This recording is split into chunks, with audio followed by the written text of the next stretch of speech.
Design Lecture Series, where we bring in guest speakers across the creative industries to share their stories and inspire students and the design industries alike. Tonight, we have alumni from 1996 that has taken an uneven path and a journey to get where he is at, and along the way has had lots of stops, starts, and a journey that I think you will all be inspired by. Tonight we have Ernesto Quinteros.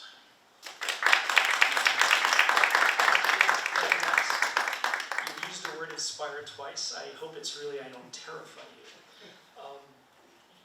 So yes, I graduated in '96.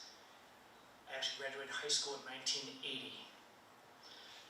It took me a long time. So we're going to go through some of that today, and I also wouldn't mind if you guys ask questions along the way.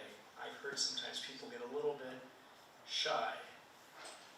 Well, please don't be shy. And how often do you get a chance to engage and talk to people who maybe have some unique experiences that might be of interest to you? Okay, here we go. So you guys have all heard of Midjourney and all that.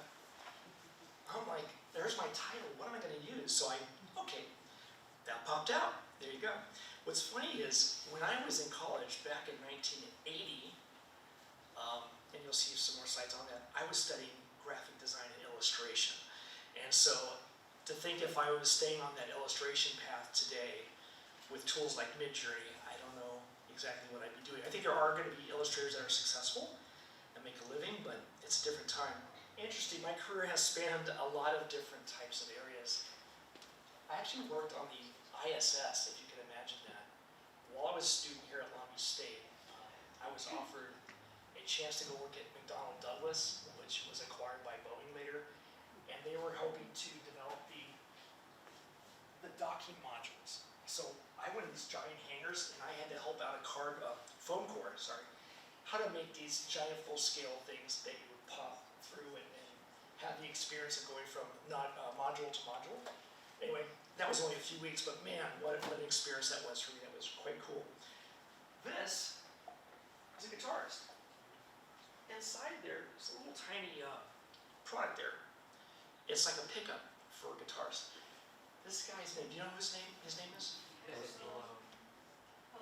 Post Malone, yeah, that's right. Sorry. And Taylor Swift uses the products I designed too. So I want to have Taylor Swift, and they go, well, she's not using that particular product right now. So this guy is. I go, who's this guy? So anyway, you seem to know, so that's good. I'm going to tell you more about this company too. Some of you are here thinking about your career. You're in school right now, and maybe you have a pretty strong sense of where you think you want to go, and what you want to do. That's great. It doesn't always work out that way. For some of you, I think it could be a little bit like, I'm not sure what I'm going to do. I know kind of like what I want to do and what I hope to do and what I think I'm good at, but is that going to match up with a real career opportunity? Not always the case, right? So the point of this is, the point of it is this, which is you really don't sometimes know your path until you just start walking. And as you start walking, you learn more about yourself, you learn more about the marketplace, you learn more about the potential employers, the people you're going to work with, and that starts to kind of feed and help guide you. So when I was in high school, I took art classes, like probably some of you, and our teacher would say, well, you've got 3 schools here in Southern California to go to. Your first choice is Art Center in Pasadena. I know, I see, thanks, I'm glad to see some facial reactions. She was like, no. Okay.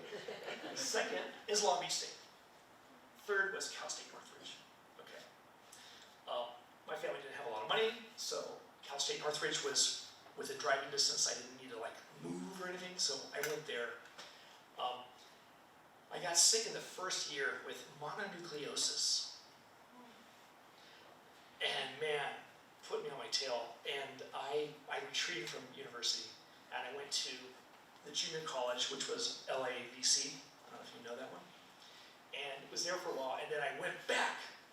Okay, I'm gonna do this again. I went back to Cal State Northridge. And I was studying illustration, like I mentioned, and graphic design, and a little bit of interior design. And one day I'm walking through the hallways, and there's this glass case with products, three-dimensional things that you interact with, you use.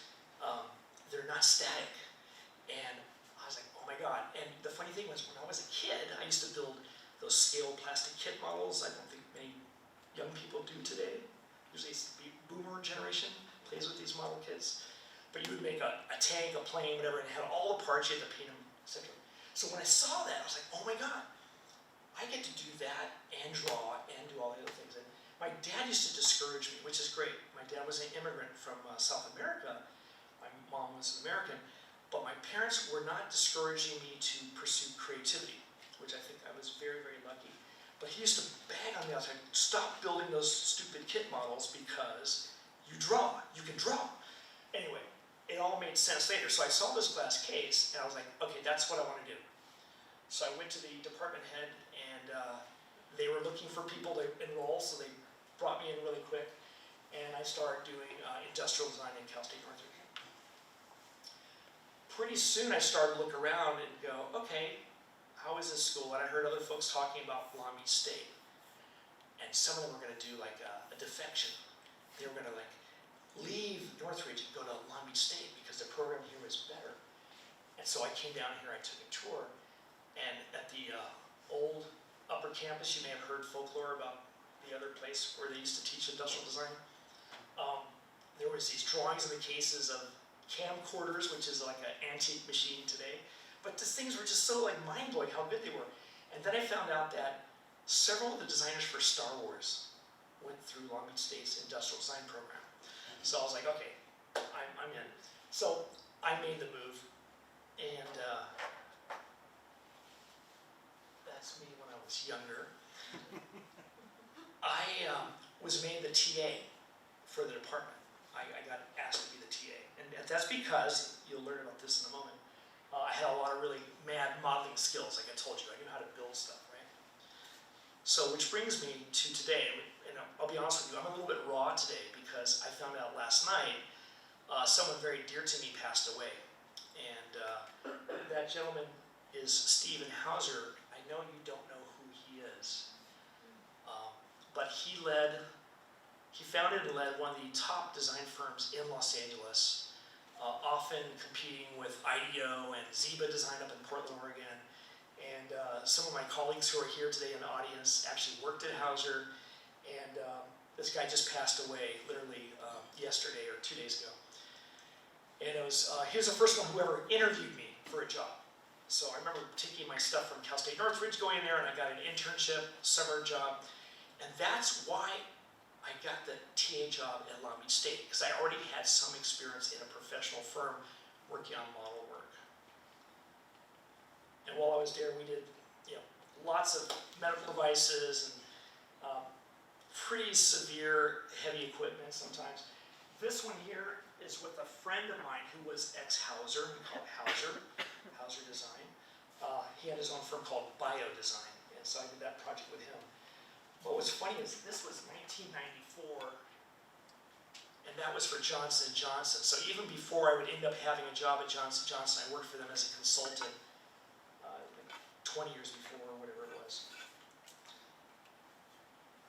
And we didn't have 3D printers, so we had to like make foam models, and we had to sculpt these like with files and bandsaws and all that stuff, and make products. It was a great place for me to learn all kinds of new skills, and just the practice, the craft of industrial design, and being people-centered and understanding ergonomics, etc. And this is funny.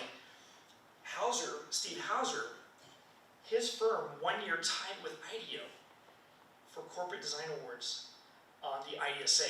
You familiar with the IDSA?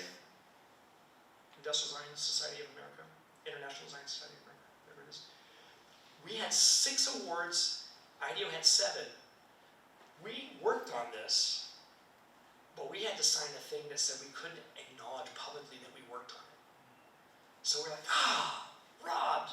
We would have been tied with IDEO.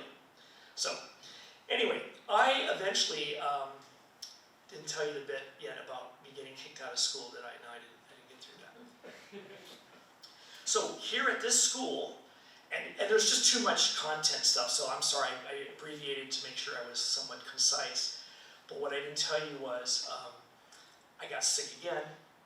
This time I went to Chile with my family, and I got salmonella. And in salmonella, you have to be quarantined from the school, so they wouldn't even let me on campus once I got back. I almost perished. I lost over 20 pounds, and back then that's a lot. Now I can handle it.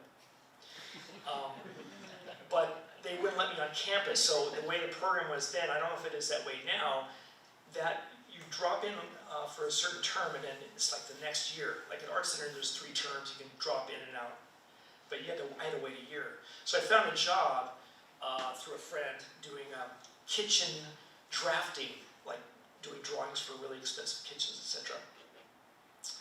I went back to the school the next year, was with a junior class, which was a little bit embarrassing. It was like, okay, you're down with the junior class.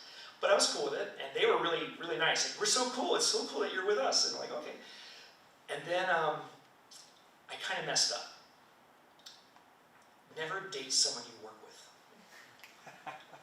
Okay. I ended up dating a very nice young woman at the kitchen design architectural firm. And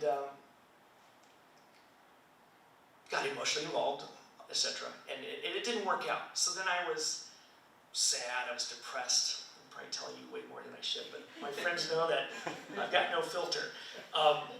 So I wasn't around for most of the term, and so Herb Turnauer, is one of the founders of this program, knew I could go in the shop and build my whole project in a matter of 2 or 3 days, even though I missed most of them. He stopped me on the upper campus and he said, Ernesto, what are you doing here? I said, I'm going to go in and finish my project. Ernesto, I know you could probably finish it, but I'm not going to let you. I go, what do you mean? It's not fair. All the other students showed up every week for all the classes, and you didn't, and you're just going to waltz in and get it done and present and be done? No. So I basically got kicked out of Long Beach State. Not kicked out like I could never come back, but I was kind of done for that moment.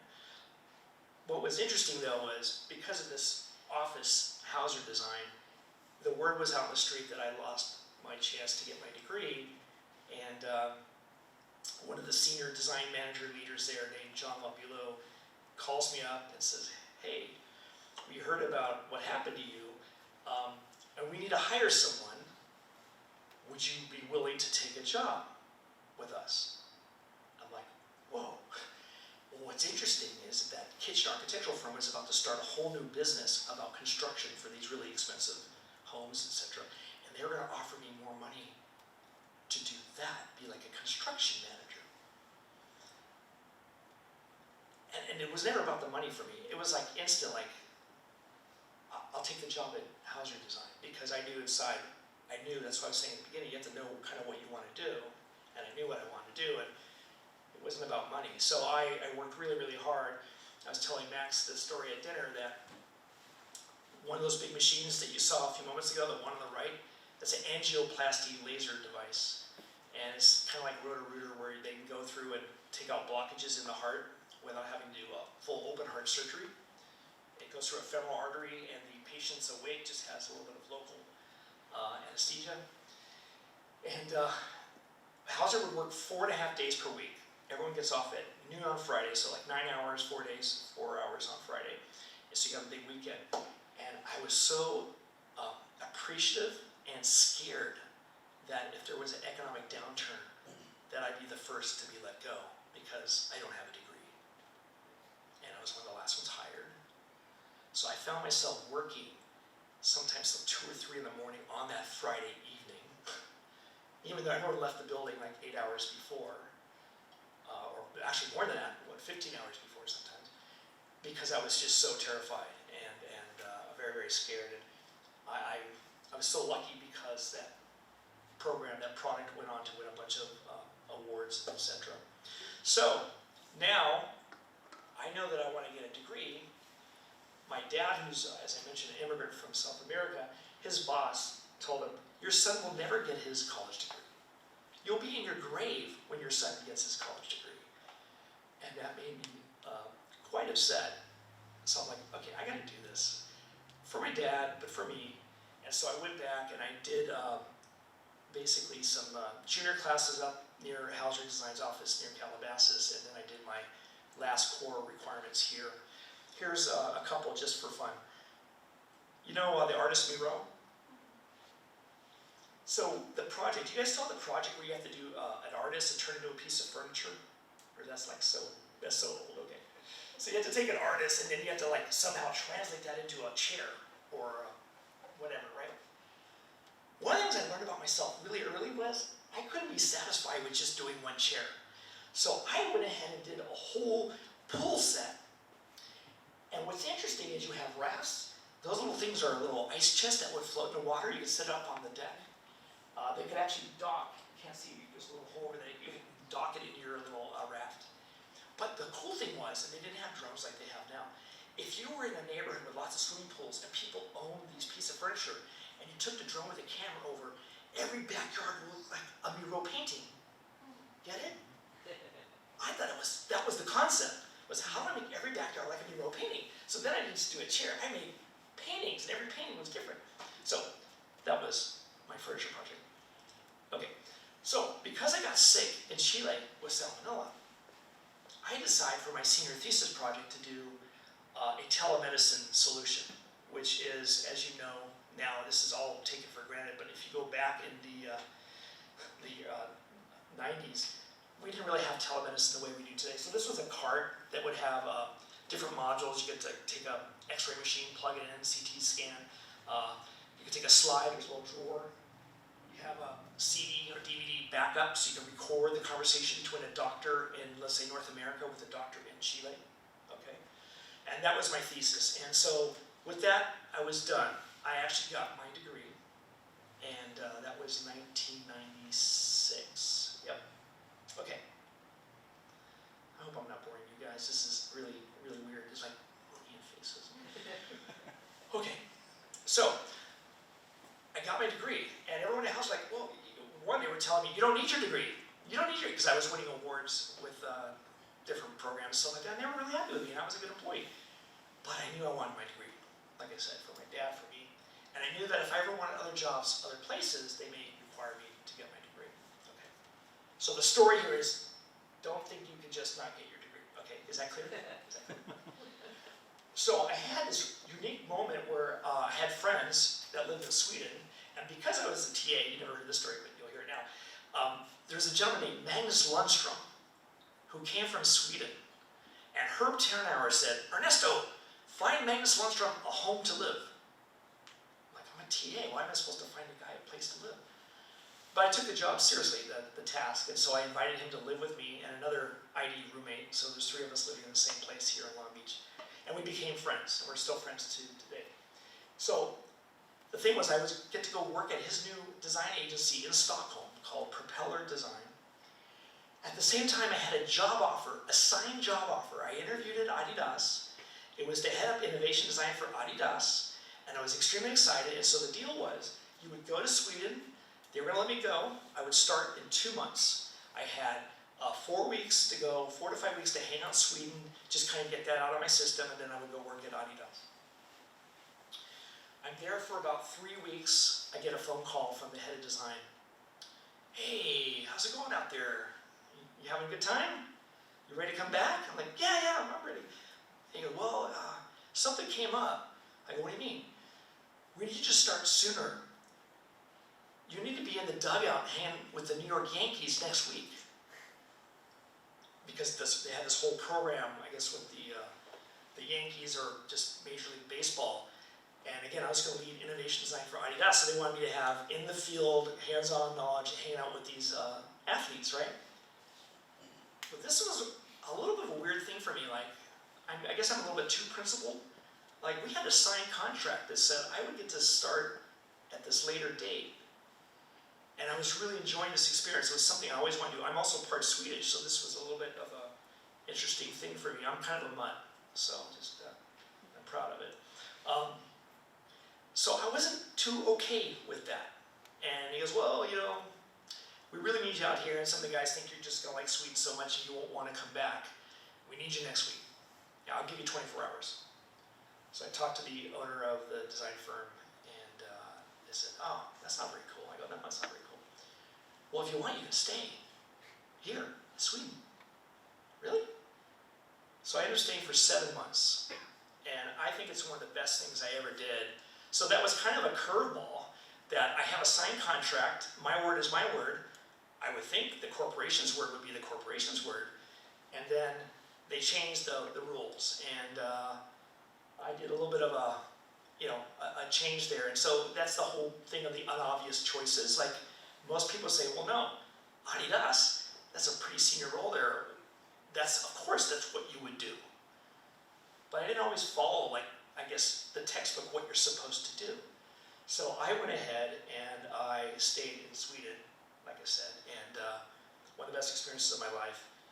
And I got to work on all kinds of really interesting programs. The one on the left is one of the early products, I guess, that would use sensors and some low-level AI to understand if the film in the theater was focused or not, and it would automatically focus. So you wouldn't have to have people running around the theater. It was a little bit, what's happening today is everything's getting automated, right?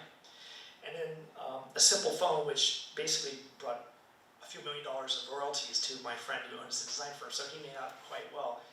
But that next year, Propeller won best design firm in Sweden in Form magazine, which is a Swedish publication. So I'm just happy to have that experience to contribute. Have you guys heard of Lunar Design? Well, maybe not. Max has been around longer. Lunar Design was acquired by McKinsey. You heard of McKinsey? McKinsey's design research reports. You should pay attention to that one. There's some pretty good information there. But I had, again, an offer with Lunar Design to be design director of their new Boston office. They were going to start up a satellite called Lunar East. And I was excited. But then something, I didn't want to leave. I didn't want to leave California, and I wanted to be around home. And so there's this firm, you heard of Nectar here in Long Beach? Okay.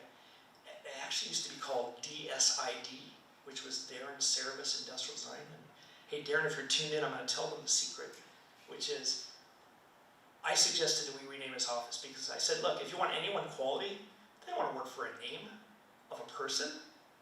And Mark Kemper actually worked with me at Nectar, and was there, I think, when we did the name change. Yes. Yeah. So anyway, it was a cool place to work. It was agency again. So if you see a pattern, I'm working agency after agency. I keep avoiding the big corporations. And we designed Simple Human's first trash can. You heard of Simple Human? I would hope so. Yep. Okay. We designed, not that one. They're really cool now. And I think Mike Lum Design does a lot of work and they have their own design team now, but there was a moment in time where they went to Nectar Design and said, hey, can you design a trash can? And they offered us a royalty. I don't know if you remember that, Mark, but we said no to the royalty, which we should have taken the royalty.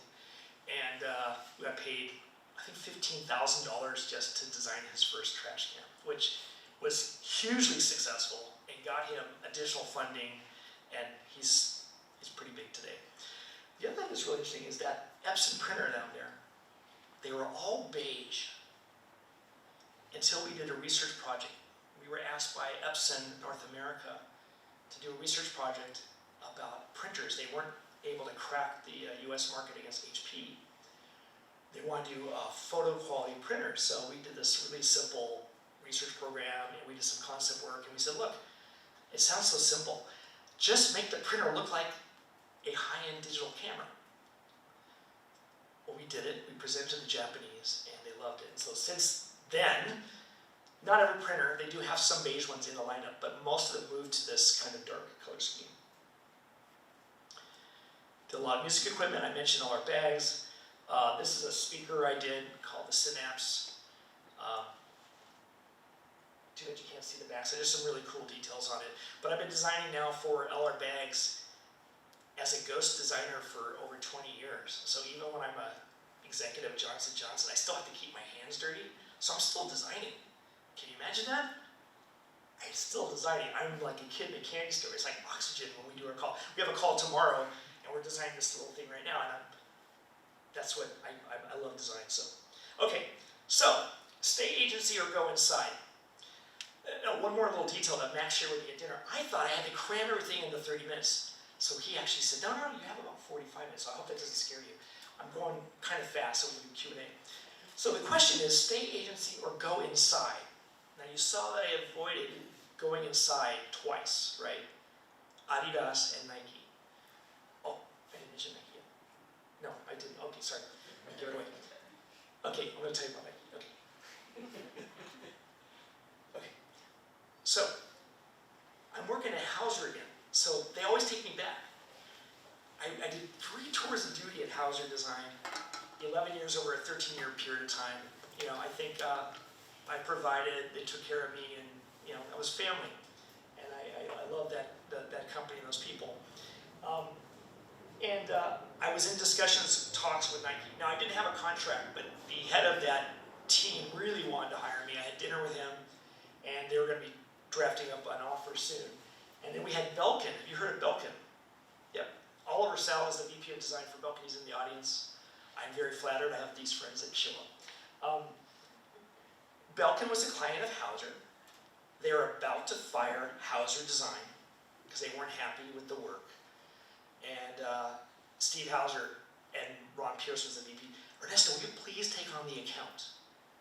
I'm like, oh, those guys are crazy over there at Belkin. I don't want to work for them. I mean, really, they were crazy. I mean, it's a startup out of Compton and all this. So a few months go by, and then he come and ask me again, and I said, because I cared about Hauser, Steve Hauser and everyone, I said, okay. So I was fortunate to work with Oliver and a bunch of people, and we turned the account around. We got up to $900,000 of invoices in the first 12 months working with Belkin as an agency. And then, one day after a meeting, they had a product development marketing, Eric Tong, Cindy knows Eric. He goes, hey, do you want to go to lunch? I'm like, yeah, sure, why not? And one of our designers drove separately, he went home.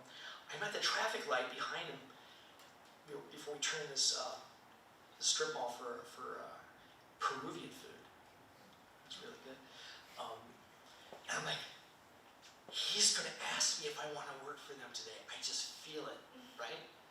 So sure enough, 5 minutes within the conversation at lunch, it's like, hey, are you happy at Hauser and all that? You know. So anyway, I ended up jumping ship to Belkin, and this is kind of the state of it. It's headquartered in Compton, kind of a staid brand identity, mostly cables, some power products, and they were smart enough, they knew they needed to hire design, so that's why they were hiring design agencies. Then they were smart enough to know that they had to build this competency in-house. So that's where they got the idea, like, let's bring it in-house. Now what's funny was, the business at Nike that I was going to get involved with was eyewear and watches. It was their timing and vision group. I did this in Mid-Journey just for fun, just to throw out glasses on some, wouldn't look like that back then, it's not a sports thing, but just trying to say, I guess I would have been doing things like that. Anyway, so Nike's pretty exciting, didn't pursue it. Again, like, what's wrong with this guy? I had friends literally go, why did you go work for Belkin? They really thought something was wrong. But this was one of the best chapters of my career. I was there for 13 years. We had all kinds of really interesting work that we did, opportunities. You've heard of Johnny Ive, maybe? Okay, it's okay if you haven't. Do you have an iPhone? Oh, you don't, you're Android. Okay, no worries. For those of you who have iPhones and Macs maybe, Johnny Ive was the head of design for Apple for, I think, close to 25, 30 years or something insane. And they always talk about the Johnny-ness of the product design. And you remember there was an iPod, right? Before the iPhone and iPad. So they were already tracking what they wanted their devices to do in the future, and they knew that you had to integrate it into a car. Because if you can't integrate in a car, it's things like, so what? So they knew they had bigger aspirations and ambitions for Apple as Apple was trying to make a comeback. And so they asked us to do some simple accessories to kind of help expand the capability of the iPod. Do any of you have AirPods? Yeah. Does that look familiar, maybe? So the smart thing about Apple is they don't always reinvent new things either. They always sometimes borrow something that's working, and maybe they'll put it aside for a while, they'll bring it back. You've seen the iPhones kind of bounce back and forth from soft to crisp to soft to crisp. Anyway, so we did these programs for them. We were chosen. I guess they were looking at a few different small accessory companies. Oliver and I went out there to Cupertino. We were basically interviewed by Johnny Ive and his top lieutenant, and we showed some products that we designed, and then we went home. And then a few weeks later, we get a call, and Apple wants to sign a contract with Belkin, and so we did this work, which led to, and still is ongoing, I assume, a very long-standing relationship with Apple. Oliver's been in Cupertino probably more time than you can count now. Yep. And it was a great experience, and I'm going to talk a little bit more later about what I got out of it. But the Belkin experience overall was just amazing. So we didn't know how to do soft goods. We jumped on a plane to China. We learned how to build soft goods. I've never designed a trade show booth before. Okay, well this is the new brand identity, so this is later, but some of the early trade show booths were winning awards. This one I think also got some recognition. But being a designer at Belkin allowed you to do all kinds of really interesting stuff, not just designing the widget, right? And then we got to do fun programs with other brands. Other brands thought that Belkin was pretty cool. So one of our guys here, Oliver, came up with this idea like, hey, what if we do a Lego iPhone case? And you can connect all this stuff to it. Brilliant, let's do it. So we did it. And I'm going to share a little bit more on this later, which is fun. Then we did Remo, which is one of the very, very early home automation systems. So now almost anything you buy, doors, locks, garage door openers, everything is connected, right? We were one of the first companies. This was an app our team developed. It won some awards, won some UX awards. Really good for this company, Belkin, and I don't even know the status of it now. It's getting cut.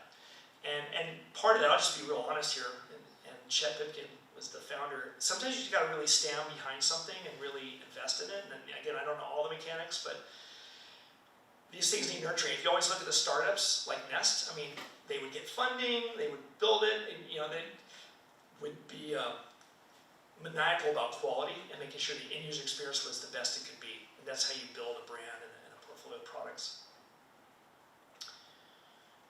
Also part of the Linksys acquisition.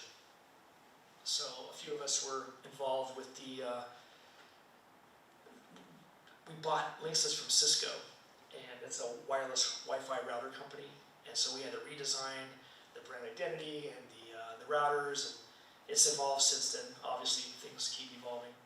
But the point of the Belkin experience was, from this kind of stodgy company, we were able to turn into something radically different. And that was in that span of 10, 12, 13 years. So I'm eternally grateful for that experience. Oh, I did put that in there. I think it's next. Let's see.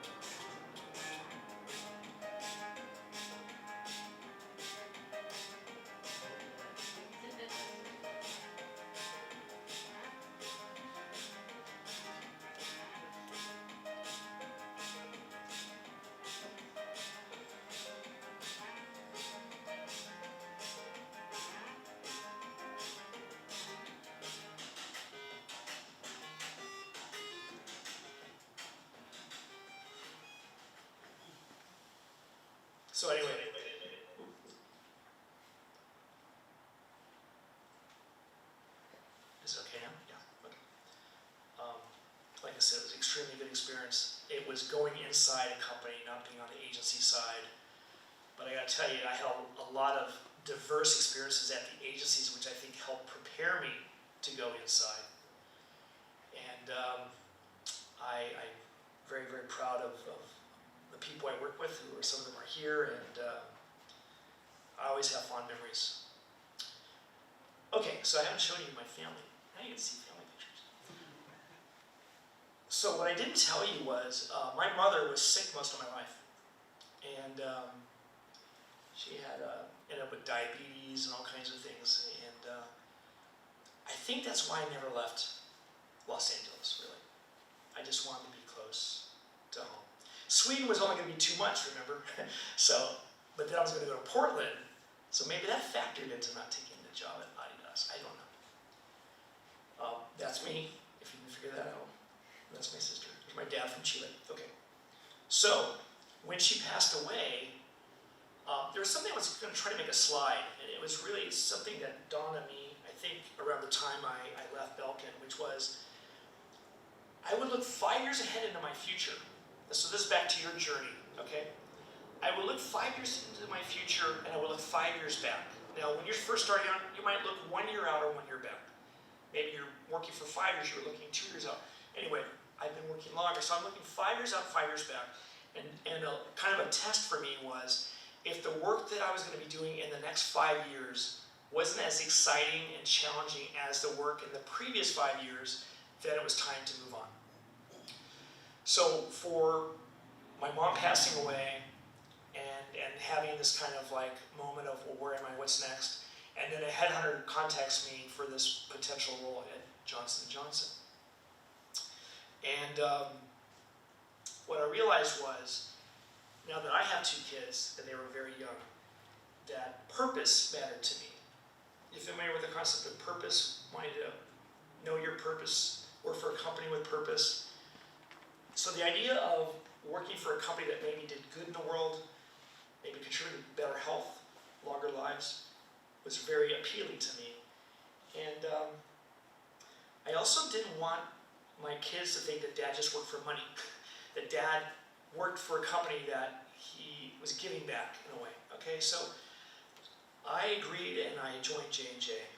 It took almost a year. That's how long these big companies take to manage the process. This was their purpose statement, just so you can see it.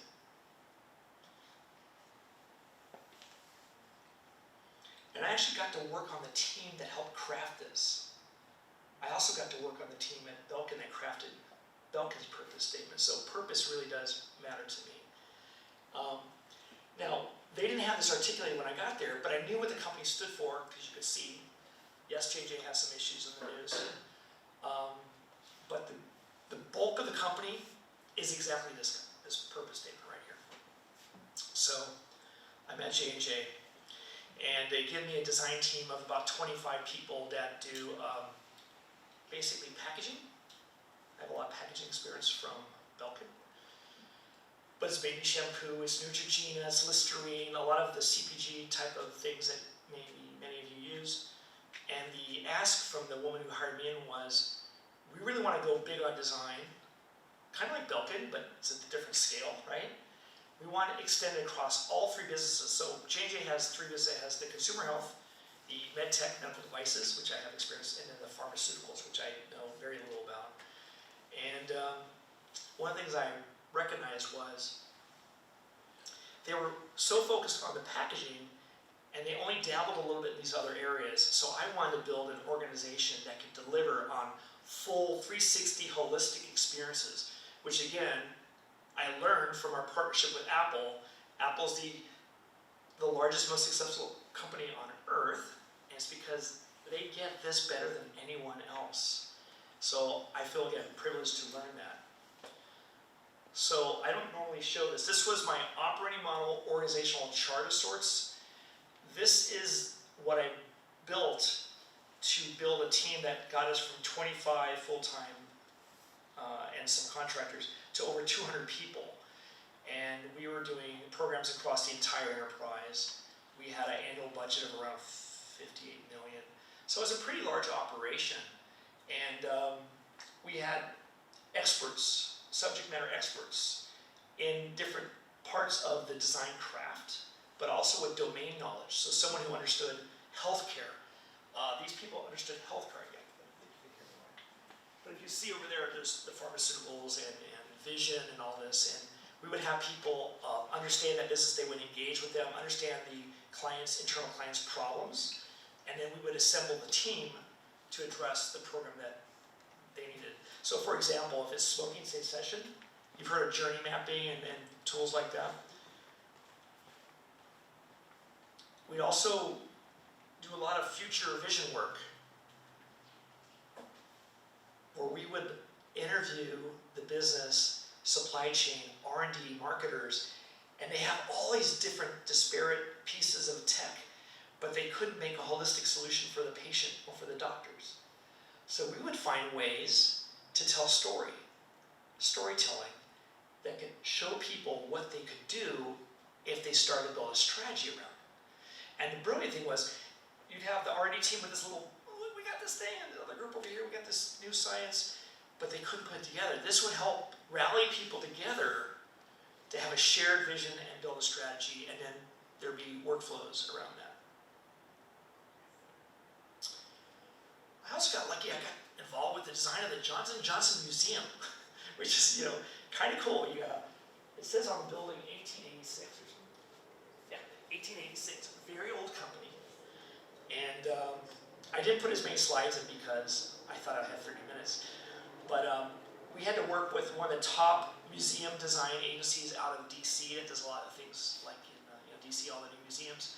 We partnered with them, we partnered with another architectural firm, and our team ran quarterback basically to make sure that everything was on brand and told the stories of the actual stories, the history of J&J. We also got involved designing a health and wellness building in Florida. And the approach we took was, let's understand the woman who's going to be a customer of this health and wellness service. And we would study her. And we would give this to Gensler Architects. Have you heard of Gensler Architects? Some of you? It's one of the top architect firms on earth. And they have their process, but this was unique. They don't normally get handed, here's exactly kind of the moments that we want to have in that experience for this particular guest, this visitor. And so, anyway, it was a spectacular building, and the experience when you go through is spectacular. And then you saw a picture of this before too, right? This is a cobot. It's a robotic surgical device, but it's a cobot. So if you think about surgeons today, a lot of them have years, decades of experience, and they know how to do it. Let's say a total knee replacement or revision. And but there's so much more accuracy you can get with making the cut exactly in the right place, attaching the components, the implants in the right place. And you have new doctors that have to learn. You don't want doctors that make mistakes like, okay, on my 7th patient, the knee worked. I'm joking, but I mean, it is kind of like that. So this technology, you can't see it, but there's these optical sensors that could track the knee in space, like 30,000 something crazy per second. It would guide the cutting tool. That's why it's a cobot. You still have the surgeon applying pressure and force, and the surgeon still has the experience and knows when to back off, and maybe when the cut's complete. So you're kind of doing this symbiotic type of data capture, guidance, and human knowledge. It was a pretty comprehensive program. I think Andy, you worked on it a little bit. Yep, Andy used to be with J&J. He worked on this. And it won, actually this was old, it's won 9 international design awards. That is ungodly crazy for any one product. 9. And one of our Belkin designers came out to J&J, and he was the lead designer. His name's Yuji from Japan. Great program for us, for J&J, and for design. Here's another program that won an award. Imagine you're a doctor, so like telemedicine, like my concept piece, you can attach this to an iPhone because we have these portable devices now, and you don't need to take your kid to the pediatricians. You just slide this on the phone, the app helps you set it up, you transmit the pictures, you know, teleconference with the doctor, and no, your kid's fine, he can go to school, you know, versus something's really wrong with the child.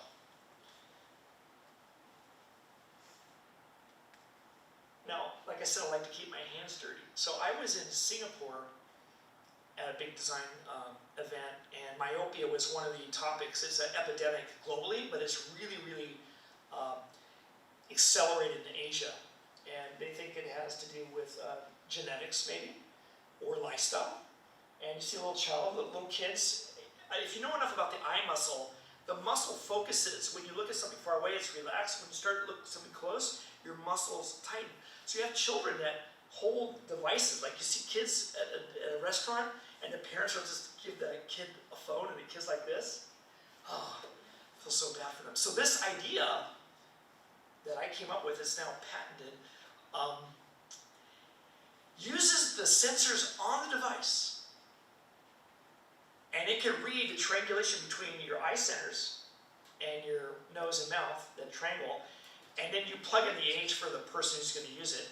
It can tell if it's a child due to the spacing, because an adult obviously has wider eye spacing than a child, and it knows that the distance of the device should be of a certain distance, so the kids don't squish their eye muscles.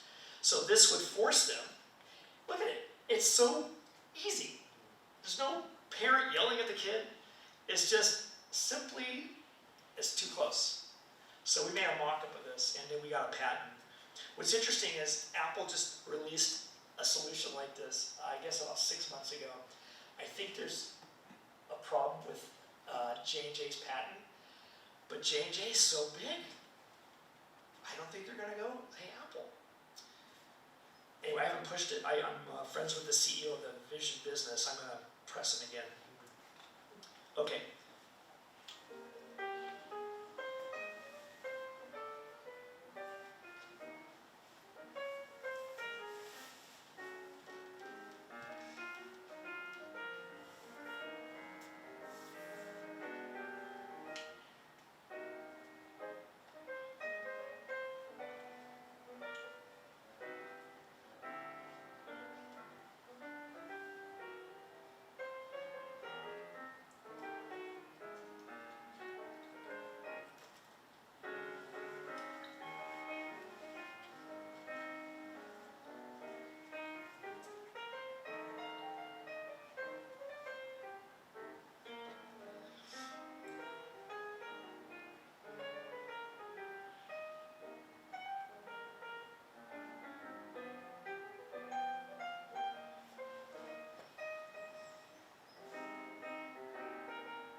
So that's, sorry. Yeah, turn it off again. Apologies. There's a lot more to my career. I just try to give you kind of the moments that were kind of like Nike versus Belkin, Adidas versus some small boutique Swedish design firm. You know, I think I got the job at J&J because I did all of those things.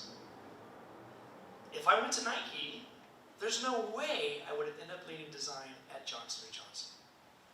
I'd be extremely good in one of their categories, be it vision, eyewear, footwear, golf, and those are cool things, but I knew that I needed more than that. So I guess the thing to you is, what is it that you want to do? What do you want to look back on? What's your legacy in your life for your family? And that's that purpose thing again, right? So I'm going to give you 5 things that really matter to me. Obviously, purpose does. You've heard that word too many times now. And then community of the designers I work with. Oh man, my friends don't get emotional. I will not get emotional. But I will say, I think I am luckier than most designers in their careers because I've been able to work with 3 amazing teams of people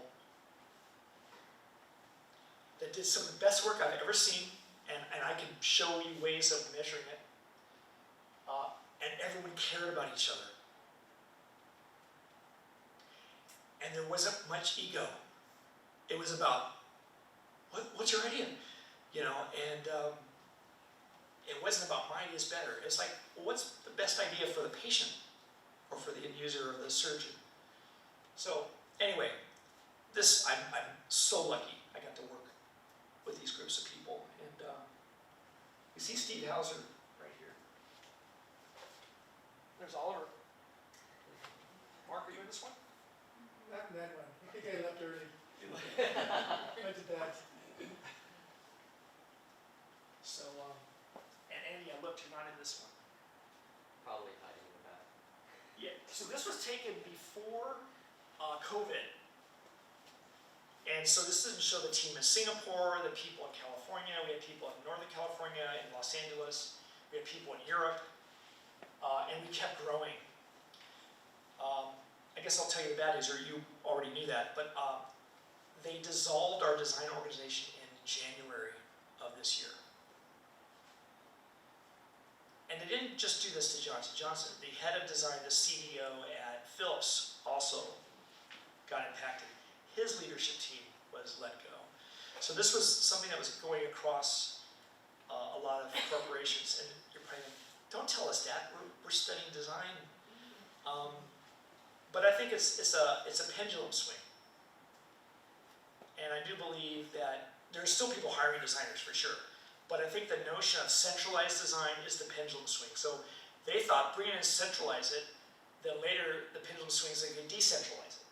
And this has happened over history. I mean, I know people who've worked at centralized corporate design teams, like IBM had that, huge, then went away.